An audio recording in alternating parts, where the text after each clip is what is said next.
So protein is essential to good health. As I mentioned before, you'll die if you don't eat enough of it, but you also need it to make hair, blood, connective tissue, antibodies, hormones like insulin and growth hormone are both protein-based hormones as opposed to cholesterol-based steroid hormones like estrogen and testosterone.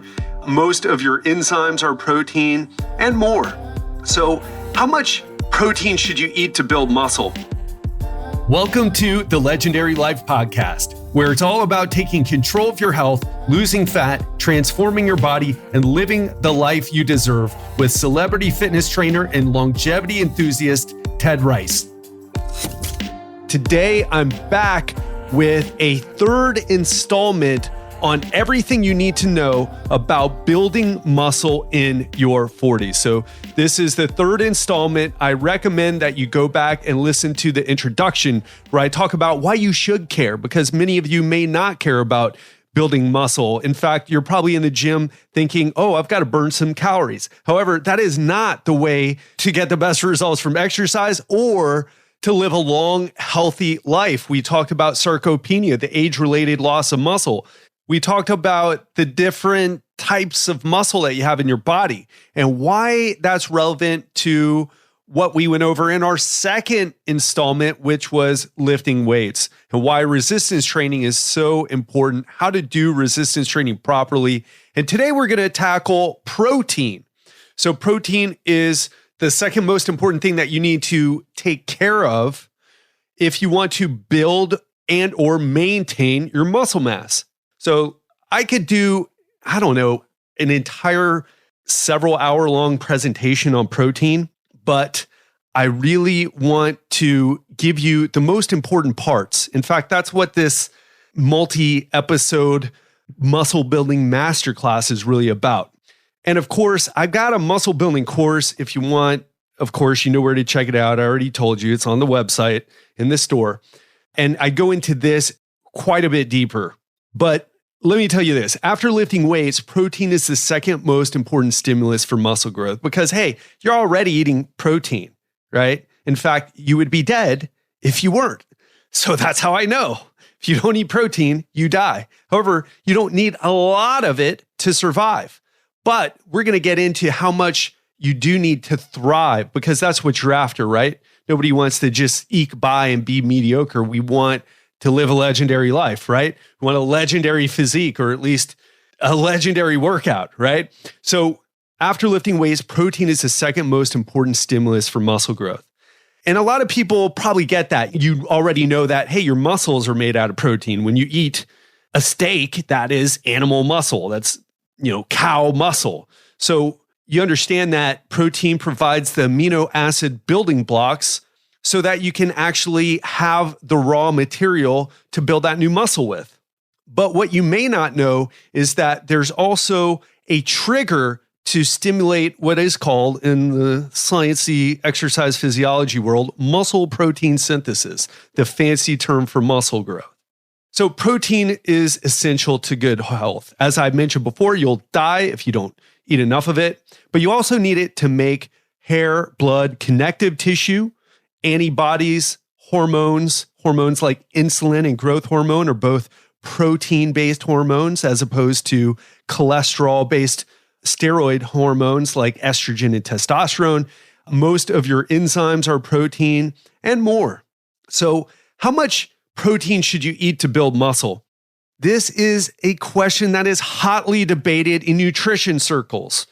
In fact, you'll get a lot of dietitians. And these dietitians, by the way, are the people who go to college, get their degree in dietetics so they can, give you a diet for weight loss, and they can do what's called medical nutritional therapy. So people with like kidney failure or heart disease, they can design a diet for them. And there are a lot of good ones out there, but there are a lot of ones who aren't the brightest stars in the sky, let's say. So the recommended dietary allowance for protein is a modest 0.8 grams per kilogram of body weight per day. For my non-metric system using friends, and in other words, the entirety of the United States and nowhere else in the world, is 0.36 grams per pound. And unfortunately, a lot of dietitians who mean well, they read the recommended dietary allowance and they think, okay, well, that's all the protein that you need. But it's important to keep in mind that the RDA is the minimum amount that you need to keep from getting sick, not the optimal amount for good health and a great physique. And while research on the optimal amount of protein to eat for muscle building is ongoing, a recent systematic review of 49 studies on protein intake and lifting weights found that 1.62 grams of protein per kilogram of body weight per day was the optimal amount. That is 0.73 grams per pound of body weight per day. And I know I'm shooting a lot of numbers at you. You're like, 0.73 grams per pound. What the hell are you talking about? And we'll get into a little bit more practical. But what I want you to take away from this right here is you can calculate based on how much you weigh your protein requirements for the day. I just gave it to you. All you do is multiply 0.73 times your body weight in pounds, and you've got how many grams of protein you need per day. And we'll get into like, okay, well, how do I take 140 grams of protein, and how do I translate that into what I actually eat per day? We'll get into that. And if you want to see this article, it will show you exactly some, you will get into some examples, and the article will have actual pictures. So it'll be a little bit more visual for those of you who like that sort of thing. And if you don't want to do the math with the 0.73, because it can give you kind of a strange number, you can just go with 1 gram per pound of body weight per day and make your life a little easier. So if you're a woman who weighs 130 pounds, then you're going to eat 130 grams of protein per day. If you're a guy who weighs 200 pounds, then you're going to eat 200 grams of protein per day. Although that's a little bit higher than the recommended dosage, protein's not going to hurt you. And what's interesting about protein is that it's highly unlikely to end up as fat. I'm not going to go into that now, but there isn't, although it's definitely possible, the biochemical pathways are there to turn protein into fat. It doesn't seem to pan out in studies for some reason. We'll talk about that on another time. In fact, I've got a protein researcher who's going to come on the show, and we'll get deeper into that. But for right now, let's just keep rolling. It's also important to point out that while determining your protein in terms of your body weight seems logical, for smaller people, it might not be enough and may be too much for people with high levels of body fat. If you're obese, that is 25% body fat and higher for men and 30% body fat and higher for women, you'll need to calculate your protein requirements differently. I mean, if you weighed 300 pounds, then you don't want to eat 300 grams of protein per day, especially when half of that or 25% of that or more is body fat. So if you know your body fat percentage, then eating 1 gram per pound of lean body mass is a better place to start. What does that mean? Let's take a 200-pound guy just to make the math easier. So a 200-pound guy, he's 25% body fat, 25% of 200 is 50. So he would eat 150 grams per protein per day. Okay, I hope that's clear. And if you're kind of on the other side, if you're 100 pounds, like Giselle is around 100 pounds, then she might need to have a little bit higher amounts of protein to get optimal results from exercise. So we'll talk a little bit more about that later. So just know that's important. There are at the extremes for people who are really have small bodies or for people who are obese, it's going to be different. If you fall in the middle, just use what I've already told you so that either 1 gram per pound of body weight, or you can come to the article and do the funky calculations to figure out 0.73, right? So it's also important to note, by the way, gender doesn't seem to matter when it comes to protein intake and muscle growth. So if you're a man or a woman, doesn't matter. So like I said, we've talked a lot about how much protein per pound of body weight you should eat. And I remember how abstract that was when I first heard about that. And I struggled, even though I was in the fitness industry, I was struggling to like go from, okay, well, what is, I need to eat 80 grams of protein per day. Well, how does that translate into what my actual meals in a day would look like? And to help answer that question, I've created a chart that is in this article, but I'm going to go over a little bit of it now. And by the way, the people in Legendary Lean, one of the things we get them to do, which may not be super fun, but is super helpful and enlightening for people, is that they measure out their food sometimes. So they know exactly how much they're eating. They get the idea. Now, we don't make them do that for the entire time, but they get the idea. They know all of a sudden, okay, well, that's what 6 ounces of protein looks like. And how many grams of protein is in 6 ounces of meat? Well, it's this much. And we give them a protein chart. That's one of the things that we do. And that's why it's so effective when people are able to stick with it and follow it. So let's talk about the foods, the serving size, and the grams of protein per serving size. So most cuts of beef and fish, for every ounce, you're going to get about 6 to 7 grams of protein. And there's no need, this is what I tell all my clients who are like, oh my God, it's 0.357 grams over what I'm supposed to eat.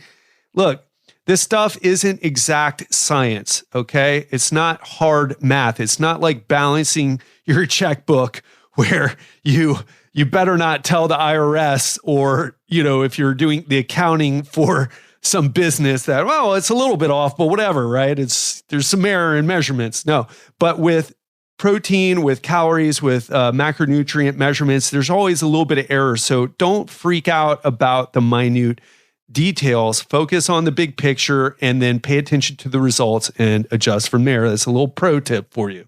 So most cuts of beef and fish are about 6 to 7 grams of protein per an ounce. An egg is about 5 to 6 grams of protein. Half a cup of cottage cheese is 12 grams of protein. 3/4 a cup of Greek yogurt is about 18 grams of protein. Of course, you should be looking on the ingredients because this will be different for different versions, although I find Greek yogurt pretty consistent. Milk, 1 cup of milk is about 8 grams of protein. Beans, half a cup of cooked beans is about 6 to 8 grams of protein. And we'll talk about the difference between animal and vegetable-based protein in a bit. Soybeans, half cup cooked is about 15 grams of protein, pretty high there for soybeans. Tofu, half a cup cooked is about 8 grams of protein. And nuts like peanuts and almonds, 1/4 cup is about 8 to 9 grams of protein. And seeds, 1/4 cup of seeds like flaxseed or sunflower seeds, pumpkin seeds are about 6 to 7 grams of protein. I'm just throwing that out there so you hear it. You don't have to memorize it. And if you want to see a chart, come to legendarylifepodcast.com and you'll get to actually see some of these and see, oh, okay, so that's what it looks like. All right. And so let's get into what type of protein is best for building muscle. So are all sources of protein equal? And what I want to tell you is, while the total amount of protein you eat during a day is probably the most important factor for muscle growth, the quality of protein you eat matters. And this is based on the research. Animal-based sources of protein outshine plant-based sources for muscle building. And in the past, we thought this issue with plant-based proteins was that most plant-based sources of protein, except for soy and hemp, I believe, are incomplete proteins. So incomplete proteins are low in 1 or more of the 9 essential amino acids. And complete proteins have all 9 of the essential amino acids. However, you can easily combine different sources of incomplete proteins and get everything you need. For example, beans, which are the cornerstone of every longevity diet on Earth, coupled with any grain, makes a complete protein. So you could eat some beans and quinoa And if you're on a plant-based diet, I know we have some vegans and plant-based diet people. So that's something you could do. Have something like fava beans and quinoa, or soybeans and brown rice, something like that. But more recently, it's been discovered that while having all 9 of the essential amino acids is important, one amino acid in particular, leucine, stimulates muscle growth much more than all the others by turning on something called mTOR. And mTOR used to stand for mammalian target of rapamycin. Now they've changed it to mechanistic target of rapamycin because of recent research, I guess, showing that animals other than mammals have it. So it turns out this mTOR is like a molecular switch that turns on the machinery that manufactures muscle, and leucine is one of the major activators of mTOR. As I've mentioned earlier, leucine-rich sources of protein not only provide the building blocks for building new muscle, it also plays a critical role in switching on the muscle protein synthesis process. And animal-based sources of protein, especially eggs and dairy, have much higher levels of leucine than plant-based sources. If you want to see a chart of the highest leucine-containing foods, I've put that on this episode at legendarylifepodcast.com. Check it out there. But just know that whey protein actually has the most leucine of any protein source. So if you've been taking whey protein, well, now you know that it's good for something. And now you know why it's a good supplement compared to other supplements which most of don't work. So the second thing would be milk. And the third, if for an actual food, something you could eat, would be eggs. And if you want to see the rest of them, check out this article because the visual will help you and it'll tell you exactly how many grams of leucine you get per a serving of each of these foods. Now we know why animal-based sources of protein are best for building and maintaining muscle. But I also know that animal-based protein can be expensive, and there's many folks following a plant-based diet out there as well. So it turns out that you can make up for the lower muscle-building properties of plant-based protein by eating more of it. And there's another tweak where you actually have the amino acid leucine, but we're going to talk about that in another time. So just you'll know that you got to eat more of plant-based protein. That means you should eat more of the recommendations, more than what I've recommended. So if we're doing 1 gram per pound of body weight, you're going to need a bit more than that. And to be honest with you, nobody has given me a good answer when I've inquired and looked for the answer, like, well, how much more? So keep that in mind. And if you're a vegetarian on a plant-based diet, just know that maybe having a bit more and or finding some pea protein and adding that so that you get just the protein and not all the other things that come when you try to eat more nuts and seeds or tofu or peanut butter or beans. That's important because most plant-based sources of protein come with higher calories. So for example, beans have more carbohydrates and things like nuts and seeds have more fat. So that's something to keep in mind.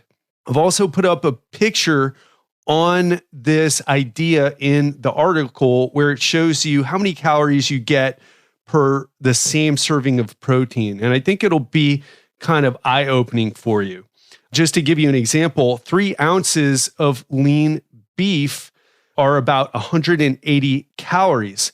Compare that to black beans. To get the same amount of protein, you'd have to eat 374 calories of black beans. So that's double, right? A little bit over double. So something to keep in mind. So now let's talk about when you should eat protein. And when you should eat protein, that's referred to as protein timing.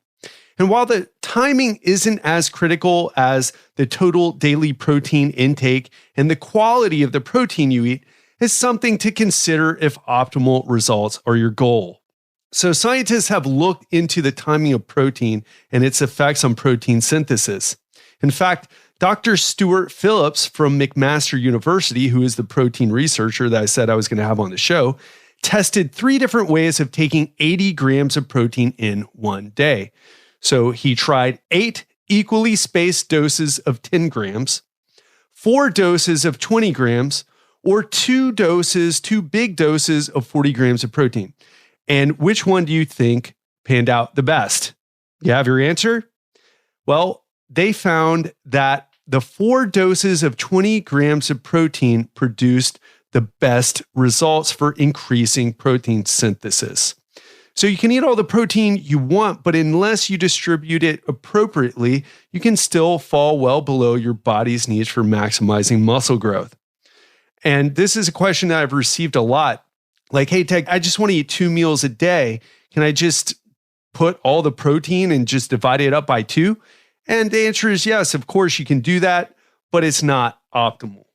So let's talk a little bit more about an exciting area of protein timing, which is pre-sleep protein. So in other words, eating protein before you sleep. So I want to briefly tell you why this is important, why the timing is different, and why it doesn't seem to matter when you eat the carbs or fat. With the carbs, depending on exercise, if you work out twice a day, you want to have the carbs right after the workout to replenish glycogen for your second workout. But in general, fat and carbs don't matter so much. I know Kim Kardashian says 6 p.m., don't eat carbs past 6 p.m., but there's really no evidence to show that that has anything to do with anything. Okay. And I know Rob Wolf actually mentioned something about their circadian timing of carbohydrates. I haven't, from what I've been able to read and ask experts, they haven't said that it's that important. But protein is a bit different. Now, you can store carbs and fat, as you probably well know, but you can't store protein. And protein doesn't turn into fat so easily. So you need a constant supply of it to spike your what are called amino acid pools. So don't get too caught up in the science or whatever. All you need to know is that when you eat protein, you have these amino acid pools that fill up with amino acids, and then they start to dwindle down as in a few hours after eating. So then boom, you need to eat again. While carbs, you can store them in your muscles, you store it in your liver as glycogen. Fat, you know where you store that. And extra carbohydrates get stored as fat too, but protein is a little bit different. So that's why the timing of protein matters. And the other macronutrients like fat and carbohydrates, not so much. So research has shown that eating protein just before you go to bed increases muscle protein synthesis. And this means that you'll be building additional muscle when you do it consistently over time, especially if you didn't get all that you needed during the day. And I got to tell you, this is something I tried when I was, I think, 19 or 20 years old, and I immediately noticed a difference. I would take a protein shake before I went to bed, and I noticed that, whoa, my body's starting to change much faster. And I think I was under eating protein at the time too. So that may have been part of it, but something to consider. Now I don't do that. I'll have cottage cheese with some whey protein, because if I drink a protein shake before I go to bed, I'm going to be up a few times taking a pee. And sleep, as we'll get to in the 4th installment, you want good quality sleep because that can mess up your muscle building gains as well. So how much protein should you eat before bed? Well, researchers have found that having about 40 grams of protein before bed was needed to increase muscle protein synthesis rates to significant levels. So if you had less, it wasn't bad, but it's like, okay, well, how much is this going to actually work to build muscle? So you want to have about 40 grams of protein. And this is a bit different. I know it gets tricky, but this is kind of aside from what you ate during the day. So if you can maybe eat a little bit more protein or portion off 40 grams of protein to have before bed, it's something that I would try if building muscle is your goal. Or I shouldn't say that, because a lot of you will say, well, building muscle isn't really my goal, even though it really is. You just don't look at it that way and don't like to describe your goal as that. What I should say is if you're having trouble losing fat and changing your body, getting results from exercise, then I would eat that protein before bed. So I also recommend that you use a casein supplement, as it is 100% protein and it's slower digesting than whey. And casein, as you might know, there's two dairy proteins, whey and casein. And whey is what we already talked about, has the highest amount of leucine out of any protein source. But casein is the other side of that. Now, it's not as high as leucine, but it's slower digesting.